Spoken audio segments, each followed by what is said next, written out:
Como era o mundo antes do dilúvio? A história que nos contaram é aquela que, tempos após a criação do mundo e do homem, Deus se cansa da sua obra e decide varrer tudo com um grande dilúvio. Mas, como não podia deixar de acreditar que um dia sua obra alcançaria a perfeição, Deus escolheu um herói para ser salvo com sua família. Então, ele ordena que Noé, seu herói, construa uma arca e carregue nela um casal de cada espécie de animal para todos darem continuidade à vida após a catástrofe. Seria essa história um mito ou uma verdade? E mais importante ainda, quem eram as pessoas? E como era o mundo em que viviam antes dessa tragédia? Existem fontes históricas sobre o dilúvio. A única fonte histórica que narra essa história é a Bíblia. Cientificamente, o dilúvio registrado em Gênesis 6 não pode ser provado com absoluta certeza, mas existe uma grande evidência para apoiar a teoria de que um dilúvio global aconteceu. Em primeiro lugar, podemos encontrar evidências de que o dilúvio dos dias de Noé ocorreu, justamente pela abundância de histórias de dilúvio global encontradas em várias culturas diferentes.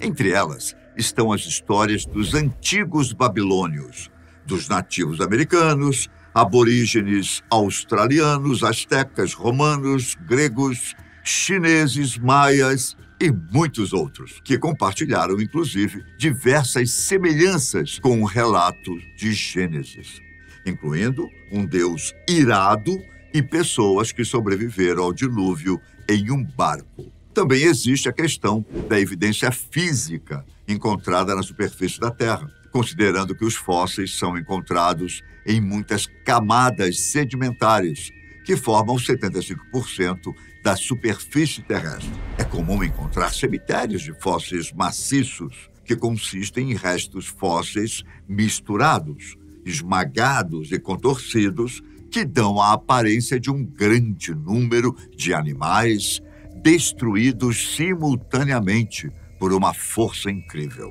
Juntamente com isso, cientistas apontam a movimentação de longa distância de vários tipos de rocha, como é o exemplo dos quartzitos, que deslocaram mais de 480 quilômetros de seu lugar original. Cientistas também encontraram grande presença de restos de fósseis do que um dia foi vida marinha no topo de várias montanhas espalhadas pelo mundo, incluindo Himalaia.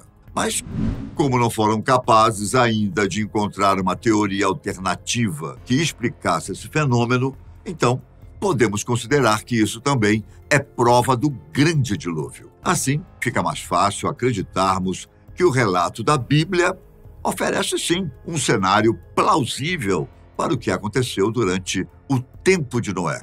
E nos embasaremos na história fornecida por ela para definirmos como era o mundo antediluviano.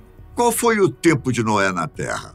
Para entendermos como era a vida na Terra antes do dilúvio, é importante sabermos quem foi Noé e por que ele foi o escolhido por Deus para perpetuar a humanidade na Terra. Noé era filho de Lameque, da linhagem de Sete. Apesar de não sabermos exatamente a origem etimológica do nome Noé, é amplamente aceito que seu nome significa repouso, descanso ou conforto. Ele é descrito como um homem de fé, devoto e obediente a Deus. Além disso, tinha um caráter justo e íntegro em um tempo em que o nível moral da população era completamente corrompido pelo pecado. Sobre sua idade e o tempo que viveu, existem várias teorias, mas a interpretação mais aceita é aquela encontrada na Bíblia, com 500 anos de idade. Quando ele tinha 600 anos,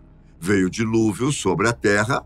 Gênesis capítulo 7, versículo 11. Após o dilúvio, ele viveu mais 350 anos, totalizando 950 anos de idade. Gênesis capítulo 9, versículo 28. Na metade de sua vida, quando tinha 480 anos, Noé recebeu de Deus a ordem para que construísse a arca. Isso quer dizer que durante 120 anos, Noé pregou a justiça incansavelmente, mas não teve nenhum resultado. Então nos perguntamos, como pode Noé ser real e ter vivido quase 1 milênio?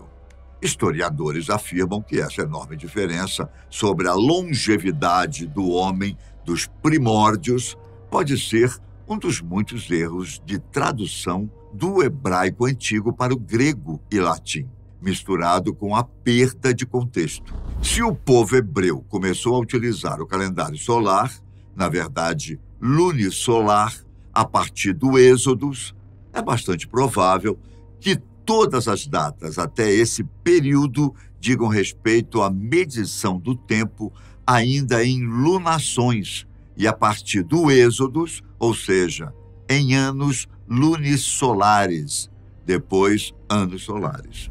Isso corresponde a um tempo medido pela passagem da Lua pelas 4 fases, portanto, 29,5 dias. Em um cálculo rápido, quando se lê 950 anos, na verdade, se quer dizer cerca de 77 anos. O que faria mais sentido para nós, humanos, que mal conseguimos chegar aos 100 anos de idade. Já o estudioso bíblico, arcebispo James Ussher, afirma que Noé nasceu em 2948 a.C., na Mesopotâmia, e morreu em 998 a.C., no Monte Ararat, vivendo assim seus 950 anos, em uma época em que as outras linhagens humanas mostravam-se corrompidas, provavelmente os descendentes de Caim e dos próprios parentes de Noé. Como era a formação da Terra pré-diluviana? A Terra, antes do dilúvio, era um lugar exuberante e abundante, e quem afirma isso são os enormes depósitos fósseis de vida vegetal e animal que, curiosamente, apresentam dimensões individuais e coletivas com uma altura muito maior do que a vida que conhecemos hoje.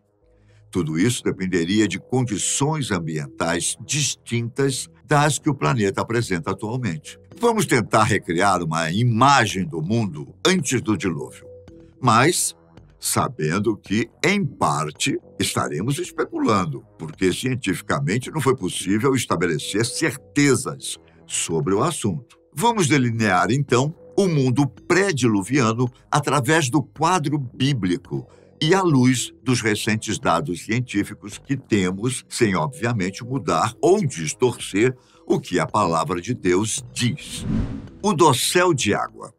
Existem evidências científicas de que as condições atmosféricas na época pré-diluviana marcavam uma concentração de oxigênio ou na pressão atmosférica bem maior do que hoje. Pensando sobre isso, os cientistas debatem que, com toda essa água na atmosfera superior, no dossel de água, a pressão atmosférica na superfície terrestre teria sido intolerável. No entanto, parece concebível que este dossel de água poderia ter sido mantido mais ou menos em órbita, sem necessariamente aumentar a pressão barométrica na superfície. E mesmo que houvesse mais pressão, há muita evidência de que a vida prospera melhor sob as chamadas pressões hiperbáricas do que nas condições atuais de pressão. Bom, e por falar nisso, muitos criacionistas entendem a existência de um dossel de vapor d'água que envolvia a Terra até a primeira chuva cair durante o dilúvio. Essa teoria se baseia em pedaços diversos escritos em Gênesis, como no capítulo 1, versículo 7, em que Deus separa o firmamento, a atmosfera, e as águas, rios, oceanos e lençóis d'água, das que ficaram por cima do céu. Também já se acreditou que a água desse dossel seria a que cobriu as montanhas no dilúvio, mas, matematicamente, os pesquisadores entenderam que era impossível o dossel suportar o peso de toda a água que foi necessária para cobrir o globo na inundação. Bom, outra questão levantada foi sobre a chegada dos animais, vindo de todas as regiões até Noé. Isso nos faz imaginar que os animais não tiveram que ultrapassar barreiras montanhosas, como os Himalaias, por exemplo. Hoje também se acredita que os mares eram vastos, mas rasos, ao contrário dos oceanos profundos de hoje. Se julgarmos também os tipos e as quantidades de plantas pantanosas e animais enterrados com dinossauros, a Terra pré-diluviana deve ter tido grandes regiões que se pareciam muito com o que conhecemos hoje como o Pantanal. Apesar disso, em Gênesis capítulo 4, são relatados terrenos adequados para gado, o que indica terras altas com gramado. Irrigação subterrânea e pressão atmosférica. Em Gênesis capítulo 2, versículos 5, 6 e 10, vemos que na criação existia um sistema de irrigação subterrânea, em vez de superficial que temos hoje. Isso quer dizer que havia ausência de chuvas nessa época. Ou seja, se a pressão atmosférica elevada impedia a chuva, é provável, então, que a atmosfera original estivesse submetida a pressão maior do que as máximas atuais. As escrituras indicam que os rios existiam, mas devido à falta de atividade de tempestade e porque sua origem era da névoa, as taxas de fluxo nesses rios teriam sido irregulares. Sem força para carregar sedimentos, não havia sedimentação nos oceanos pré-diluvianos, que podem ter tido em sua constituição apenas sais dissolvidos que foram derivados do manto e foram nutricionais para homens e mulheres. Já em relação à temperatura, para fazer jus à criação de excelência, não poderia haver frio em excesso, nem um calor excruciante, sendo que em todo ano a temperatura deveria permanecer na zona de conforto para corpos não vestidos. Isso aconteceria apenas se as regiões polares recebessem sol, e para que isso acontecesse, a Terra deveria ter seu eixo perpendicular à elíptica, obrigando cada dia a ter a mesma duração durante todo o ano em qualquer latitude. O fato de que a luz do Sol, a Lua e as estrelas brilhavam, Gênesis capítulo 1, versículos 15 a 17, indica que as águas superiores estavam na forma de vapor de água, não gelo ou nuvens. O vapor de água, é claro, é invisível. O impacto sob o efeito estufa deixaria a Terra pré-diluviana uniformemente quente e leve. Dessa forma, as diferenças latitudinais na temperatura teriam sido mínimas, indicando um quadro de apenas ventos com movimentos suaves de ar. O dilúvio foi regional ou global? O ser humano levou pouco mais de 1.600 anos depois de sua criação para se afastar dos projetos de Deus, seu Criador, dando lugar ao pecado. Como castigo, a ira divina foi derramada sobre a terra de forma nunca mais vista, manifestada através do dilúvio, e não atingiu apenas a humanidade, mas causou transformações irreversíveis sobre todo o nosso planeta. Nas palavras da Bíblia, a humanidade havia se corrompido ao extremo e foi-lhe dado um prazo de 120 anos para arrependimento. Gênesis capítulo 6, versículos 3 a 7, que de nada adiantou. Noé, então, construiu e entrou na arca 7 dias antes de começar a chover. Assim, choveu sobre a terra durante 40 dias. E somente sobreviveram os seres vivos que foram preservados na arca durante 1 ano e 10 dias, sendo que durante 5 meses ficaram flutuando e 7 meses ficaram parados na montanha. Gênesis capítulo 7, versículos 4 a 12 e capítulo 8, versículo 14. Baseado nos dados trazidos pela Bíblia, estudiosos defendem a ideia de que o dilúvio foi regional, argumentando o fato de não existir na Terra uma quantidade de água necessária para cobrir as montanhas mais altas, cerca de 8 vezes o total de água disponível no planeta. Eles também trazem à tona a discussão sobre os problemas práticos para abrigar e alimentar tantos animais durante um ano, já que toda a vida vegetal foi destruída, ficando submersa durante esse tempo. Apesar dessa dúvida, historicamente, não podemos negar que várias tradições relatam um dilúvio catastrófico em cerca de 200 culturas antigas: egípcia, grega, hindu, chinesa, inglesa, polinésia, mexicana, peruana e da Groenlândia. Chuvas de água e meteoros. Bom, além do que foi visto sobre a formação geológica da Terra, nessa época pré-diluviana, a Bíblia fala sobre a abertura das comportas dos céus, que fez com que toda a água que estava acima da atmosfera, formando um grande dossel de vapor, descesse sobre a Terra durante 40 dias. Gênesis, capítulo 1, versículos 6 e 7. Alguns estudiosos acreditam que nesse período chuvoso, a Terra tenha sido também bombardeada por uma chuva de muitos meteoros. Toda a água que se encontrava abaixo da superfície da Terra veio para cima, ao romperem-se todas as fontes do grande abismo.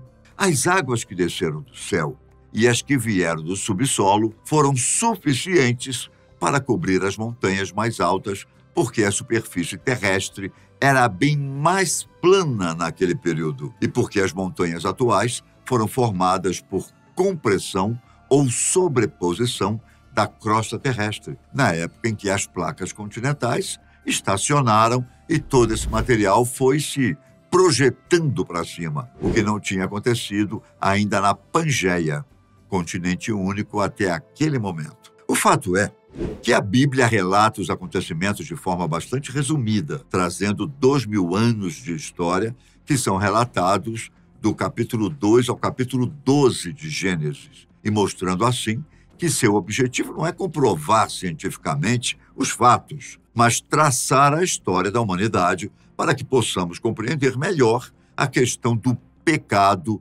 e como o homem deve se comportar diante de Deus, seu Criador. Como eram fisicamente os homens desde o primórdio até o dilúvio? Adão e Eva foram descritos como perfeitos. Adão era de nobre estatura e perfeita simetria. Tinha mais de 2 vezes o tamanho dos homens que hoje vivem sobre a terra e era bem proporcionado. Eva não era tão alta quanto Adão, sua pele não era branca ou pálida, mas rosada, reluzindo com a rica coloração da saúde.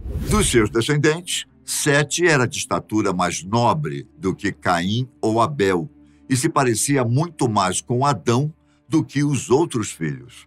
Aqueles que no princípio honravam e temiam ofender a Deus sentiram primeiramente a maldição, mas levemente, enquanto os que se voltaram contra Deus e se rebelaram contra a sua autoridade sentiram fortemente os efeitos da maldição, especialmente no que se refere à estatura e à nobreza da forma. Logo após o dilúvio, o gênero humano começou a descrescer rapidamente em tamanho. Havia uma classe de animais enormes que pereceu no dilúvio. Deus sabia que a força do homem diminuiria e esses enormes animais não poderiam ser controlados por homens frágeis. Também no mundo pré-diluviano, aparentemente, os homens viviam muito mais do que nos dias de hoje, já que em Gênesis, capítulo 5, aparece o registro das idades, quando os homens de 8 gerações morreram e, em média, eles viveram mais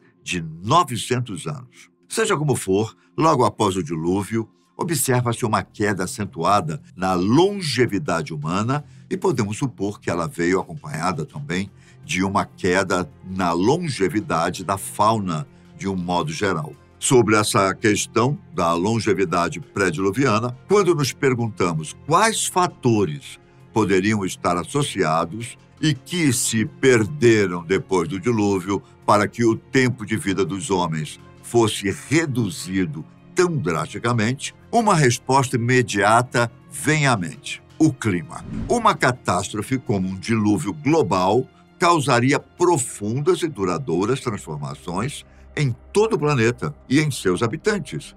E se for possível que um mundo com uma condição climática bem diferente da dos nossos dias tenha produzido gigantes, então a destruição desse clima também alteraria a forma humana. Como a história dos pré-diluvianos chegou a outras gerações posteriores. Ao que tudo indica, a descendência de Caim foi composta de homens maus, desobedientes, vingativos e sanguinários. Vamos matar Noé e tomar a arca! Nessa árvore genealógica, também existiram precursores em várias especialidades humanas, como os pioneiros de fazendeiros, músicos, metalúrgicos. Todos estão entre os descendentes de Caim. E, pelo que se sabe, todos eram homens pré-diluvianos. Isso nos leva a crer que esta informação só pode ter sido repassada ao autor de Gênesis através de histórias muito mais antigas do que ele próprio, ou seja, originadas do próprio Noé. Sendo assim, seria normal dizer que Noé, juntamente com suas respectivas esposas e filhos, fosse lembrado por gerações posteriores como guardiões de um saber ou de um passado que os homens pós-diluvianos não teriam como saber por si sós. Bom, mas vamos um pouco mais longe ao dizer que talvez muitos dos monumentos construídos antes e imediatamente após o dilúvio sejam um reflexo direto de todo o conhecimento que o homem antigo possuía, já que a expectativa de vida era de centenas de anos. Obviamente, com a redução da longevidade humana, os inúmeros conhecimentos técnicos científicos repassados de uma geração para outra foram se perdendo no tempo, com homens vivendo cada vez menos e com menos tempo para aprenderem sobre tudo que seus antepassados desenvolveram e construíram. Dessa forma, a humanidade estava fadada a redescobrir, na verdade, vários tipos de conhecimento em várias áreas do saber. Esse retrabalho pode ser facilmente entendido como fruto direto da punição divina da ambição e violência humana. Indo mais adiante, pode ser por causa disso que, na atualidade contemporânea, a gente saiba tão pouco sobre nosso próprio passado, já que a história tem sido escrita através das vidas de homens que vivem poucas décadas, com uma inconstância que os impede, até em tempos da computação e internet, de construir um registro seguro para a posteridade. A libertinagem que trouxe o dilúvio. Em Gênesis capítulo 6, versículos 5 e 11 a 13, vemos o testemunho a respeito do estado da sociedade nos dias de Noé. É dito que o Senhor viu que a maldade do homem se multiplicara sobre a terra, enchendo-a de violência. O temor a Deus tinha quase desaparecido dos corações dos filhos dos homens. A libertinagem predominava e quase todo tipo de pecado era praticado. Isso quer dizer que, nesse período pré-diluviano, a civilização humana alcançou grandes realizações, mas também perpetuou uma cultura de pecado. Obviamente, a primeira família pré-diluviana foi a família de Adão, que depois de serem expulsos do jardim do Éden, se estabeleceram e tiveram seus filhos. O primeiro filho do primeiro casal humano foi Caim, e por coincidência ou não, ele foi o primeiro assassino do mundo pré-diluviano, matando de forma covarde Abel, seu próprio irmão. Mas isso acaba aqui. Depois desse pecado e de receber uma marca de Deus, ele construiu uma cidade na terra de Nod, que foi a primeira cidade mencionada na Bíblia, em Gênesis capítulo 4. É bom ressaltar que na Escritura é explicado claramente que o homem foi criado por Deus como um ser racional e moralmente capaz. E mesmo que o homem experimente algum tipo de evolução intelectual à medida que adquire conhecimento e desenvolve novas tecnologias, biblicamente não houve um processo evolutivo como espécie. Como prova disso, Caim, o primeiro homem nascido na Terra, já tinha nesses primórdios a capacidade de edificar uma cidade. Com seus descendentes, a sociedade pré-diluviana aprendeu a habitar em tendas, criar rebanhos de gado, a desenvolver as artes com o uso de instrumentos musicais e a forjar ferramentas através do trabalho com cobre e ferro. Gênesis capítulo 4, versículos 17 a 22.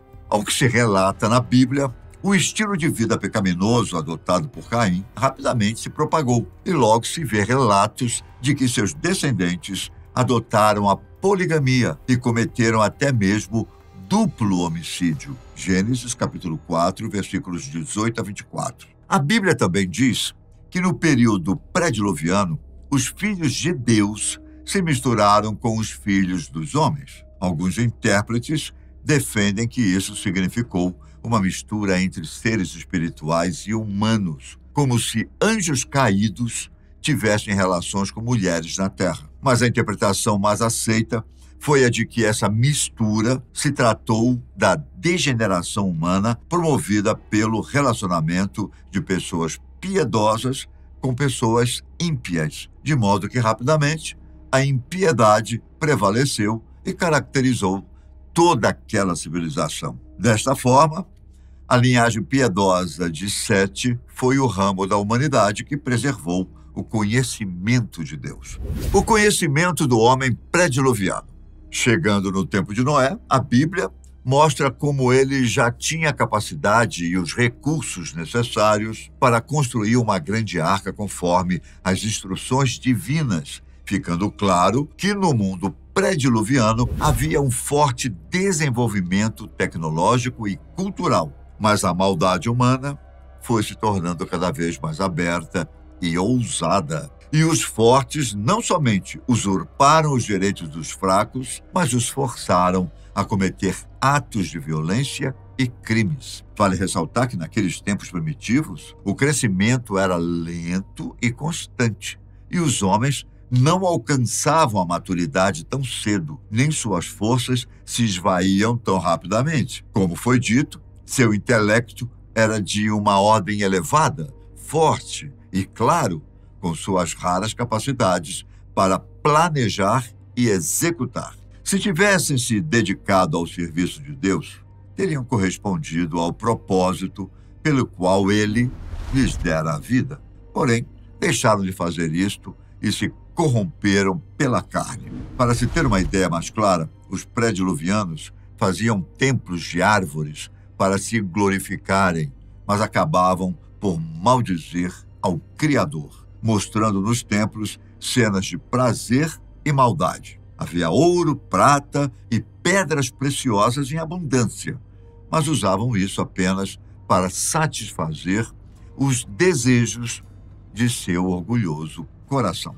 Eles foram se tornando cada vez mais descrentes, apesar de não poderem negar a existência de Deus. Alegravam-se em saber que não havia Deus para testemunhar seus atos e chamá-los a prestar contas, pois ele não estava em seus pensamentos. Para piorar, as crianças não eram ensinadas a temer e reverenciar seu Criador. Cresciam livres em seus desejos e sem qualquer princípio ou consciência. Claro que o mundo inteiro ainda não havia se corrompido, e havia umas poucas testemunhas fiéis de Deus, como Matusalém, Enoque e Noé, que trabalhavam para conservar vivo o conhecimento do verdadeiro Deus e conter a onda de falta de moral. Mas os adoradores de Deus não tinham poder suficiente para se colocarem contra as influências corruptas daquele tempo e eram atraídos para o pecado pelas tentações fascinantes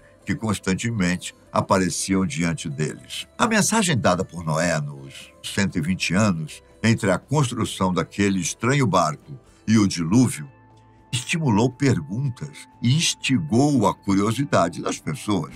Multidões vinham de todas as partes do mundo para ver a estranha e maravilhosa estrutura e ouvir a mensagem de condenação e a promessa de libertação. Os homens sábios do tempo de Noé se uniram e desprezaram a mensagem e o mensageiro. O mundo pré-diluviano raciocinava que durante séculos as leis da natureza tinham estado fixas. Até ali nunca havia caído a chuva. A terra era regada por uma neblina ou orvalho, fazendo a vegetação florescer. Os rios e riachos jamais haviam passado dos seus limites, mas com segurança tinham levado suas águas para o mar. Raciocinavam que a natureza estava acima do Deus da natureza. Muitas pessoas se esquecem de que, apesar de não sabermos quanto tempo durou a era pré-diluviana, certamente o tempo decorrido entre a origem e o dilúvio foi muito maior do que do dilúvio até os dias atuais. Já foram feitas muitas tentativas de datar esse período, mas todas sem sucesso. Na verdade, o único registro que fornece algum dado cronológico é aquele presente na lista genealógica de Gênesis, capítulo 5. Só se teoriza que o grande desenvolvimento experimentado pelo mundo pré-diluviano provavelmente tinha a ver com a longevidade das pessoas. Curiosidades sobre a Arca de Noé. Alguns estudiosos da Bíblia se encorajam a dizer que o dilúvio teria acontecido em 2396 a.C. e teria durado 365 dias desde o cair da primeira gota de chuva até a chegada de Noé e sua família no Monte Ararat. Mas a parte mais importante da destruição do mundo pré-diluviano foi a construção da Arca, um evento fenomenal para a época. Alguns pesquisadores não aceitam a ideia de que Noé tenha sido o arquiteto da Arca, justamente pela sua complexidade, e aceitam então que o próprio Deus foi o arquiteto, introduzindo em Noé o conhecimento para a construção. A arquitetura da Arca de Noé, segundo Kircher. Provavelmente, ela era feita de madeira gopher, tipo um pinheiro, calafetada com betume e piche, e media 300 côvados de comprimento por 50 côvados de largura, por 30 côvados de altura, totalizando 450 mil côvados cúbicos. O côvado é uma unidade de medida arcaica que se baseia no comprimento do antebraço, da ponta do dedo médio até o cotovelo, e cada uma das civilizações antigas adotava uma medida diferente para representá-la. O plano básico foi um tipo de caixa retangular, com 3 níveis cada um, contendo corredores e salas cobertos por um telhado inclinado, com um pico ao longo da linha média da embarcação.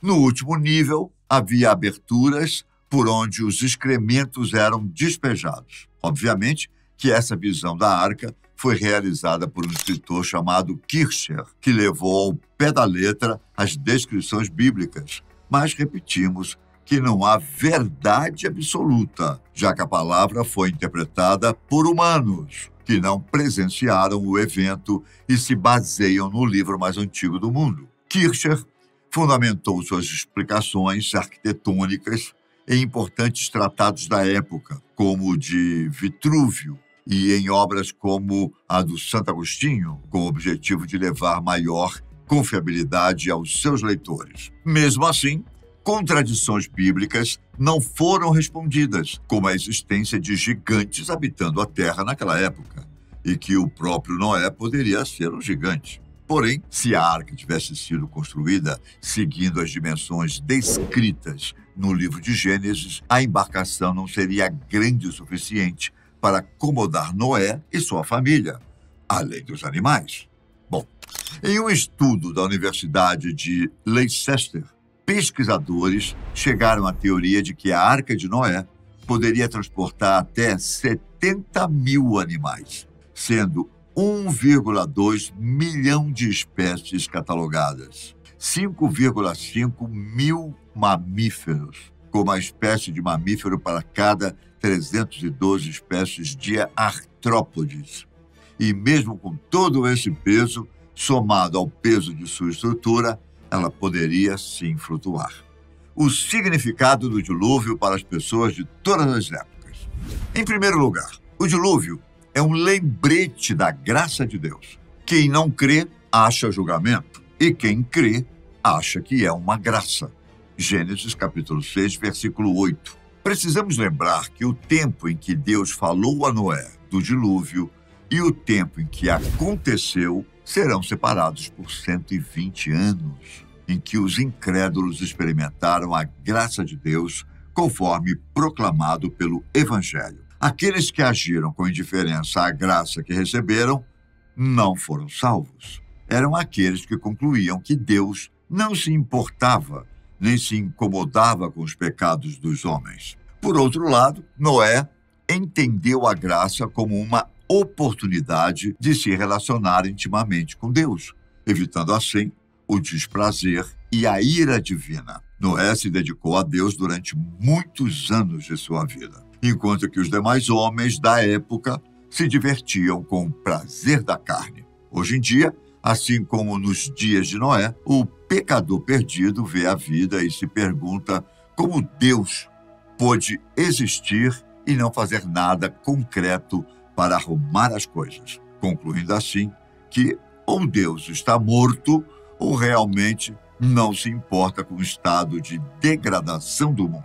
Mas é importante não esquecer que o tempo de Deus é outro e que Ele não retarda a sua promessa. Ele é paciente com a humanidade e não deseja que sua criação se destrua. Pelo contrário, deseja que todos cheguem ao arrependimento. A continuidade das coisas como elas são, dia e noite, verão e inverno, tempo de flores e tempo de frutos, é o maior sinal de que o tempo é concedido aos homens para arrependimento e reconciliação com Deus. No entanto, assim como o período da graça terminou nos dias de Noé, assim será para os homens hoje. Nosso Senhor ensinou que os dias que precederão a sua vinda para julgar a terra serão exatamente como os dias que antecederam o dilúvio. Pois assim como foi nos dias de Noé, também será a vinda do Filho do Homem. Porquanto, assim como nos dias anteriores ao dilúvio, comiam e bebiam, casavam e davam-se em casamento, até ao dia em que Noé entrou na arca e não o perceberam, senão quando veio o dilúvio e os levou a todos. Assim será também a vinda do Filho do Homem. Mateus capítulo 24, versículo 37 a 39. Isso quer dizer que os homens dos últimos tempos estarão fazendo aquilo que sempre fizeram. Estarão vivendo suas rotinas, afinal não há nada de errado em comer e beber, se casar ou comprar e vender. Errado é fazer essas coisas sem Deus, supondo que podemos pecar como quisermos sem pagar o preço por isso. Em segundo lugar, o dilúvio nos ensina sobre a ira de Deus. Ela tarda, mas não falha. A ira e o juízo são uma certeza. Eles não dão prazer ao coração de Deus. Deus não vai mostrar aos seus fiéis o sofrimento e a angústia, como faz no dilúvio, quando mandou Noé construir uma arca sem vigias nem janelas, por onde se pudesse olhar para a destruição feita por Deus. A única abertura era aquela no topo da arca, permitindo a entrada de luz. Mas não podemos esquecer que haverá uma época em que a oferta de salvação será retirada.